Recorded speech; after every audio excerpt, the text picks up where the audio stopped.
Everybody, to another NBA betting special. We are looking at the playoff series between the 4 seed and the 5 seed in the East. The Cleveland Cavaliers, who had the home court advantage as the 4 seed, against the New York Knicks, who would be the 5th seed. Now, you will not find a better storyline in the first round of this NBA playoffs than the Knicks taking on the Cavs. And if you want to bet on this series, go click on BetMGM, the link in the description down below if you're watching on YouTube, to get the best odds possible for this series. And make sure you follow us at Grilling Truth. And don't forget to like, subscribe, share our YouTube videos as much as you can. All right. Storyline. Knicks taking on the Cavs. The Cavs are led by Donovan Mitchell, a player the Knicks seemed all but a lock to acquire via trade in the offseason. When the Knicks balked at the asking price, Mitchell was traded to the Cavaliers, and he now finds himself with a golden opportunity to provide the Knicks, or prove the Knicks were wrong. On the flip side, it's also a prime opportunity for New York to show that the roster construction path they chose was the right one. To some, the result of the series will definitely decide which one it was. Now, the Knicks will come into this series with a fair amount of confidence after winning the season series 3-1. But can they get the same result in the playoffs? All right, so I'm going to break down in this show my 5 keys to this game. Number 1 is, will Donovan Mitchell haunt the Knicks? As I alluded in the opening of this show, containing Donovan Mitchell will be crucial for the Knicks, not just because of his potential narrative that they should have traded for him, but because he's an all-star and the best player for the Cavaliers this year. Mitchell is averaging 28.3 points per game, 4.3 rebounds, and 4.4 assists on 48.4% shooting almost 39% from the three-point line. Now, during the regular season, Mitchell averaged 31, 7, and 5 in his 4 games against the Knicks, which means Knicks coach Tom Thibodeau will need to come up with some new strategies for containing Mitchell if he wants his squad to survive the first round. Now, number 2, how will Julius Randle look? Injuries have plagued him for a while now, and you could argue that this is the biggest question of this entire series. Randle has missed the last 2 weeks with an ankle injury and is expected to play Saturday in Game 1.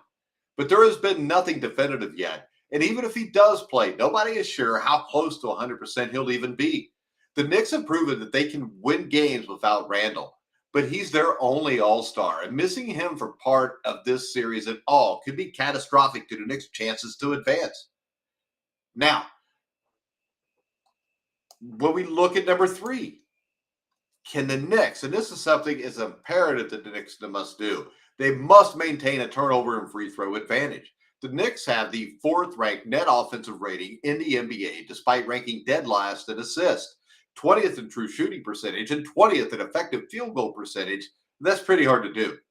Now, one of the reasons New York is able to pull it off is because they attempt the 3rd most free throws per game in the NBA, 25.5 per game, thanks in large part to the great play of Jalen Brunson. It's a bit of quantity over quality for them, since they also rank 22nd in the league in making just 76.1% of their shots from the charity stripe. However, if the Knicks are able to keep getting to the line, it will help to take some pressure off an offense that isn't tremendous at shooting the basketball. Now, the other reason the Knicks have been so effective on offense is that they don't turn the ball over much. Yet another skill that can be tied directly to the addition of Brunson. The Knicks are the 4th best in the NBA with just 13 turnovers per game. However, they did struggle a bit against Cleveland in the regular season in that department. In the 4 games against the Cavaliers during the regular season, the Knicks turned the ball over 15.5 times per game. If they want to escape with a win, they're going to need to maintain possession, probably at the 12 to 13 turnover range. Number 4, who wins the rebound battle? Another reason that the Knicks have been a strong offensive team this year is they rank 3rd in the NBA in offensive rebounds per game with 12.6 and 2nd in offensive rebounding rate at 31.8.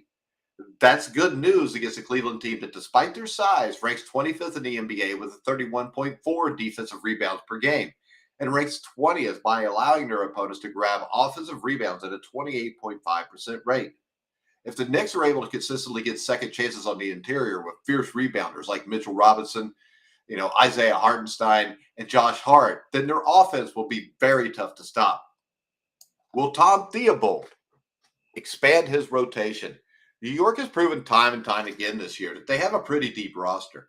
Emmanuel quickly has emerged as the leading candidate to win the Sixth Man of the Year award. Hartenstein has grown into an elite backup center. Obi Toppin averaged 24.3 points, 3.8 rebounds, and four assists without Randall in April. That's without even considering the elite defense the team gets from Miles McBride when he's in the game. With all that taken into consideration, will Theobald rely on the bench, which is a major advantage over a Cavs team that is not particularly deep?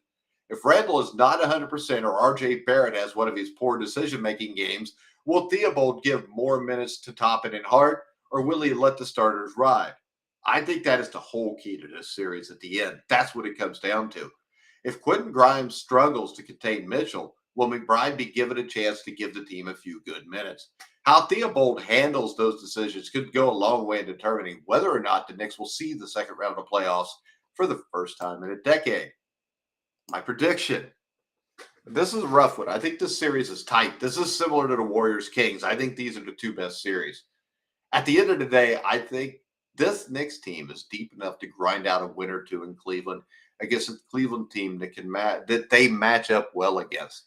The whole key is Julius Randle. If Julius Randle is at 80% for the whole series, Knicks win the series. If he's not at 80% the whole series, the Cavs probably win it.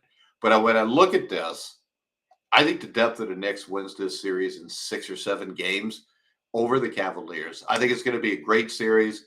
But I'm going to say Knicks in 7. I think it's also the best value bet, as the Knicks are a little bit of an underdog here. So let's go Knicks in 7. All right, guys. Once again, I'm Mike Goodpaster. You can follow me on Twitter at Grueling Truth. Make sure you like, subscribe to us, hit the bell notification button on YouTube. But for now, I'm Mike Goodpaster. You've been watching and listening to The Grueling Truth, where the legends speak.